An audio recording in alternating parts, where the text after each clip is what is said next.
दोस्तों हर किसी की ख्वाहिश होती है कि मेरी बीवी ऐसी होनी चाहिए, मेरी बीवी वैसी होनी चाहिए।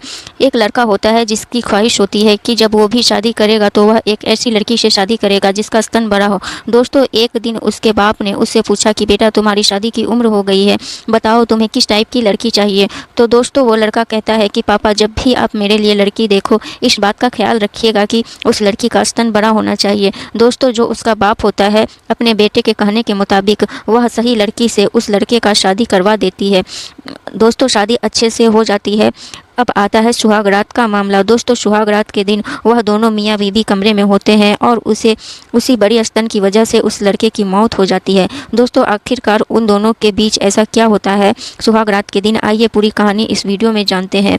पर वीडियो में आगे बढ़ने से पहले आप सबसे गुजारिश है कि हमारे चैनल को सब्सक्राइब ज़रूर करें। अस्सलामुअलैकुम दोस्तों, मैं बिनते ज़रीन आप सबका आज की सच्ची घटना में स्वागत करती हूँ। उत्तर प्रदेश के उन्नाव जिले के एक छोटे से गांव में रह रहा एक परिवार, जिस परिवार का मुखिया होता है बरकत अली और उसका एक बेटा होता है जिसका नाम होता है आरिफ अली। दोस्तों उसके परिवार में हर चीज़ अच्छा चल रहा होता है, लेकिन जो आरिफ अली होता है बरकत अली का बेटा, उसकी जो आदतें हैं वह बिगड़ने लगी थी। वह गलत रास्ते में चलने लगा था। उसको गंदे नशे की लत लग चुकी थी। शराब पीना, जुआ खेलना, भांग गांजा वगैरह इस तरह के जितने भी गंदे नशे होते हैं वह सब करने लगा था।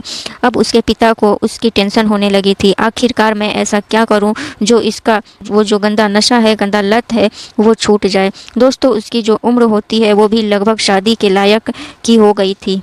अब उसके पिता को टेंशन होने लगती है, अगर इस तरह का इसका आदत रहेगा तो इससे कौन लड़की शादी करेगा। एक दिन परेशान होकर अपने बेटे को अपने कमरे में बुलाता है और उससे पूछता है कि बेटा मैं तुम्हारे लिए लड़की देख रहा हूँ, तुम्हारी शादी करवानी है, बताओ तुम्हें किस टाइप की लड़की पसंद है। दोस्तों उसके बाद आरिफ अली कहता है कि अब्बू मेरे लिए जब भी आप लड़की देखें आप इस बात का ख्याल रखिएगा कि उस लड़की का स्तन बड़ा होना चाहिए। दोस्तों जब उसके अब्बू यह बात सुनते हैं बरकत अली तो एकदम से चौंक जाते हैं और दंग रह जाते हैं और सोच में पड़ जाते हैं कि आखिर इस लड़के को हो क्या गया है, यह इस तरह की बातें क्यों कर रहा है। तो जो उसके अब्बू होते हैं वो समझाते हैं। तो जो उसका बेटा होता है आरिफ अली वो कहता है कि अब्बू देखिए, अगर आप मेरी इस टाइप की लड़की से शादी नहीं करवाते हैं, दूसरी लड़की से शादी करवा देते हैं तो हो सके तो मैं आगे चलकर तलाक ले लूँ, लेकिन उस लड़की के साथ मैं पूरी ज़िंदगी नहीं गुजार सकता। तो इस बात का आप खास ख्याल रखिएगा। ठीक है मैं चलता हूँ, बस वो इतना कहता है और अपने अब्बू से और उस कमरे से निकल जाता है। अब उसके अब्बू परेशान हो जाते हैं और सोच में पड़ जाते हैं कि आखिर मैं इस टाइप की लड़की लाऊंगा कहाँ से। दोस्तों उसके बाद उसके अब्बू जगह जगह पता करते हैं, बहुत जगह तलाश करते हैं, पता लगाते हैं, इधर उधर घूमते हैं और भी अलग अलग डिस्ट्रिक्ट में जाते हैं, पता लगाते हैं कि और काफ़ी मेहनत मुशक्क़त करने के बाद एक जगह खबर मिलती है उस टाइप की लड़की की। दोस्तों जब लड़की का पता चलता है तो जो आरिफ के अब्बू होते हैं बरकत अली वो जाते हैं लड़की को देखने के लिए। दोस्तों उस लड़की का नाम होता है मेहरुन्निसा।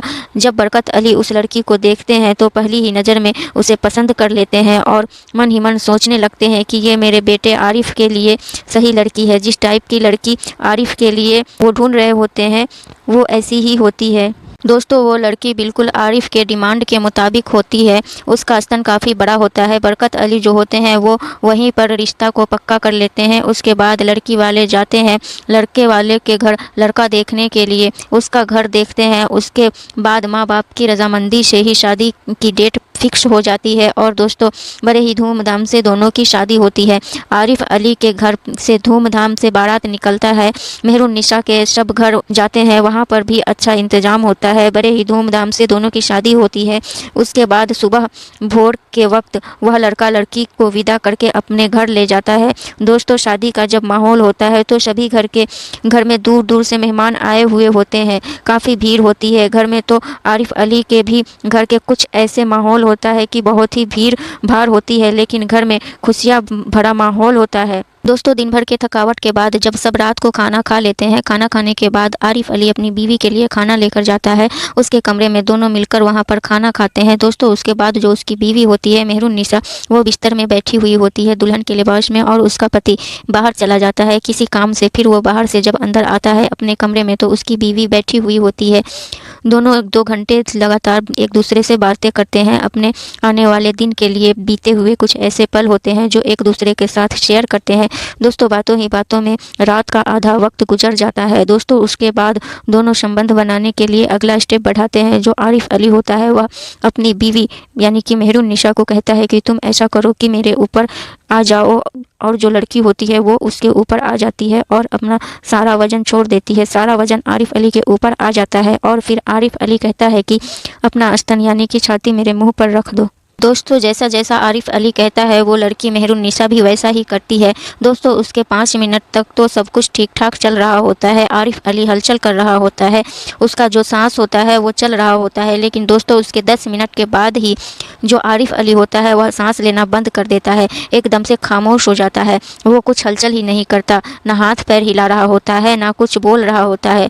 वो जो उसकी बीवी होती है मेहरुन्निसा वो एकदम से डर जाती है और फिर वह उसके ऊपर से हटती है और उसके नाक को सीने से लगाती है तो उसकी सांसें बंद हो गई होती है। वह पूरा हिलाती है उसको लेकिन वह नहीं हिलता। दोस्तों आरिफ अली की दम घुटने से मौत हो जाती है। वहीं पर दोस्तों जो मेहरुन्निसा होती है उसका डर से बहुत ही बुरा हाल हो जाता है। वह पूरा पसीना पसीना हो जाती है। वह अपने बदन को पूरी तरह से समेट कर कपड़े पहनती है। उसके बाद वह रात भर कमरे में इधर उधर कर रही होती है। उसको कुछ समझ में ही नहीं आ रहा होता है कि वह क्या करेगी। घर वाले को आवाज़ देगी, घर वालों को जाकर कुछ बोलेगी या फिर कुछ और करेगी। वह एकदम से डर जाती है, उसे कुछ समझ में नहीं आ रहा होता है। लगभग रात को 3 बज चुके होते हैं और जब 3 बज चुका होता है घर में जितने भी लोग होते हैं बहुत ही भीड़ भाड़ होती है, मेहमान भी बहुत सारे होते हैं और सभी लोग थक हार कर ऐसे सोए हुए होते हैं जैसे कि उन लोगों को कोई होश ही नहीं होता।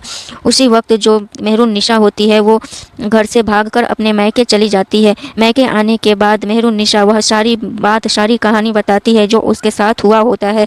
वह कुछ नहीं छुपाती है और ना ही शर्माती है।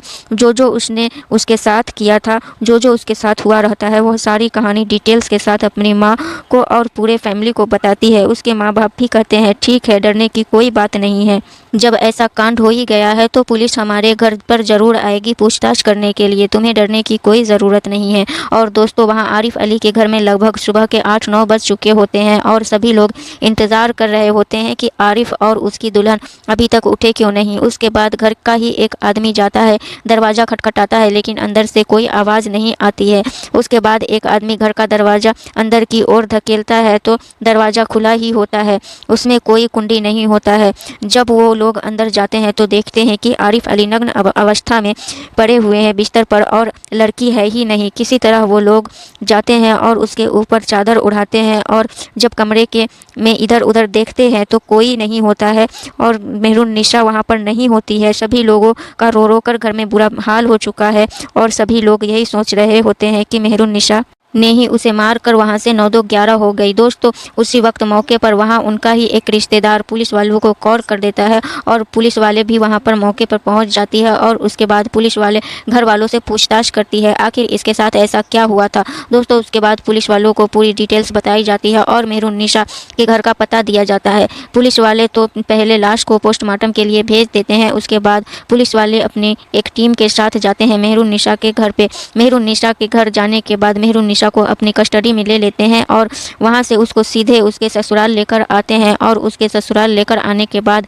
मेहरुन्निसा से पुलिस वाले पूछताछ करते हैं कि आखिर बताओ तुम दोनों के बीच ऐसा क्या हुआ था रात को। दोस्तों जो मेहरुन्निसा होती है वह पूरी कहानी बताती है कि साहब मेरे पति ने मुझसे ऐसा ऐसा करने का कहा था, जैसा जैसा उन्होंने कहा मैंने वैसा ही किया, लेकिन उनकी सांसें बंद हो गई, एकदम घुटने की वजह से ही उनकी मौत हुई है। दोस्तों और उसके बाद मेहरुन्निसा यह भी कहती है कि साहब मुझे ऐसा लगता है कि मेरे स्तन के भारी वजन की वजह से उसका दम घुट गया होगा। दोस्तों पुलिस वाले तो पहले मेहरुन्निसा की बात पर यकीन नहीं करते हैं। पुलिस वाले पोस्टमार्टम रिपोर्ट का इंतज़ार करते हैं। जो आरिफ खान होता है उसका पोस्टमार्टम हो चुका होता है, उसकी डेड बॉडी उसके घर आ चुकी होती है, लेकिन उसके घर वाले इस डिमांड पर होते हैं कि जब तक मेरे बेटे के कातिल को सज़ा नहीं मिल जाती है हम अपने बेटे का जनाजा नहीं उठाएंगे। दोस्तों मेहरुन्निसा के बयान के मुताबिक और पोस्टमार्टम रिपोर्ट को देखकर दोनों से यही साबित होता है कि आरिफ अली की मौत दम घुटने की वजह से हुई है। इसके बाद जो मेहरुन्निसा होती है उस पर भरोसा करके पुलिस वाले उसको छोड़ देते हैं और उसको अपने घर